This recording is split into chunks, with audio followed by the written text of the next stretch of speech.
দিচ্ছে, আলকামা কালেমা পাপ করতে পারতেছে।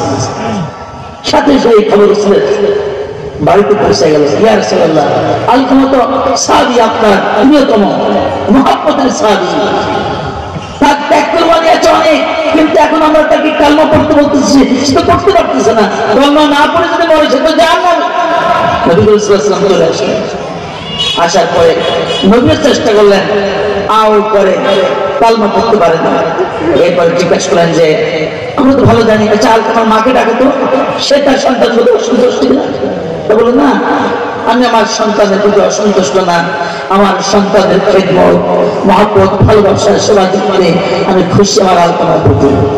কোনো কারণ কি না, একটা বিষয় আছে, এটাকে এত দোষ মনে করিনি, আর দোষ না মনে করার কারণে আমি আমার সন্তান পরিচয় আলকামাকে কোনোদিন বলিয়া দিলে আমার আলকামা বাইরে থেকে বাড়ি ফিরে প্রথমে তার স্ত্রীর ঘরে যেত, আমার সঙ্গে দেখা যায়। এইটা আমার ভালো লাগতো না, এটা তো আমার মনটা একটু খারাপ লাগতো যে আরে আমার সন্তান দূর থেকে আসলো ক্লান্ত অবস্থায়, তার চেহারাটা আগে আমি দেখবো, আমারে না দেখে তার বোর ঘরে যায়। আলকামার উদ্দেশ্য গুলো খারাপ ছিল না, তার উদ্দেশ্য ছিল যে আমি বাড়ি থেকে আসলাম তো কাপড়টা চেঞ্জ করে ক্যাজুয়াল ড্রেস, ফ্যামিলি ড্রেসটা পরে আমি গেঞ্জিতে গায়ে দিই, মায়ের কাছে যাবো বেশি সময়। তার নিয়তের কিন্তু ত্রুটি ছিল না, আলকামার নিয়তের ত্রুটি ছিল না।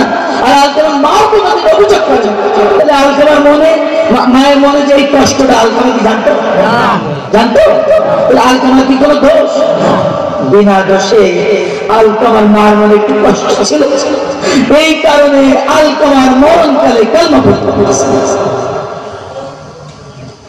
তখন রাসূল বললেন, ও আলকামার মা, তুমি আলকামার বিরুদ্ধে অভিযোগ করো নাই, তুমি কোনোদিন তোমার মনের কষ্টের কথা তো আলকামাকে জানাও নাই।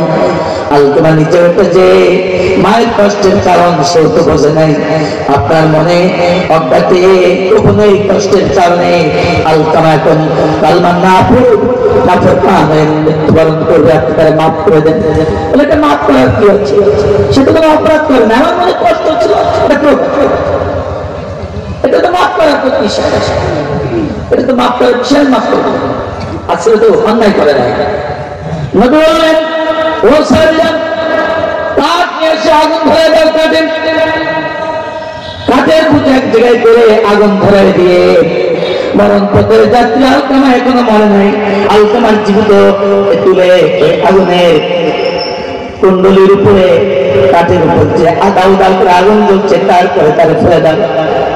মা চিৎকার দিয়ে বললাম, কেন আমার চোখের সামনে আমার সন্তানকে পুড়ে দেওয়া হবে না? তখন নবী করিম সাল্লাল্লাহু আলাইহি ওয়াসাল্লাম বললেন, ও আলকামার মা, চোখের সামনে কয়েক মিনিটের মধ্যে পুড়ে আলকামা ছাই হয়ে যাবে। এটা যদি সত্য না হয়, আলকামা যদি কালমা ছাড়া মিথ্যা হয়, অনন্তকাল জাহান্নামের আগুনে পুড়বে, এই কষ্ট আপনি কিভাবে সহ্য করবেন? আপনি যদি মাফ না করে দেন, আলকামা নাফরমান হয়ে মৃত্যুবরণ করবে। সাথে সাথে আলকামার মা মাফ করে দেওয়ার পরে আলকামা কালমা পড়তে পড়তে জান্নাতি মানুষ হিসেবে দুনিয়া থেকে চলে গেল। মনে রাখবেন, আপনি আলেম হন, পীর হন, বুজুর্গ হন, তাহাজ্জুদ করেন, মা সন্তুষ্ট, বাবা সন্তুষ্ট, আপনার আমার কপালে জান্নাত। আমাদের চ্যানেলটি সাবস্ক্রাইব করে আমাদের পাশে থাকুন এবং আমাদের উৎসাহিত করুন।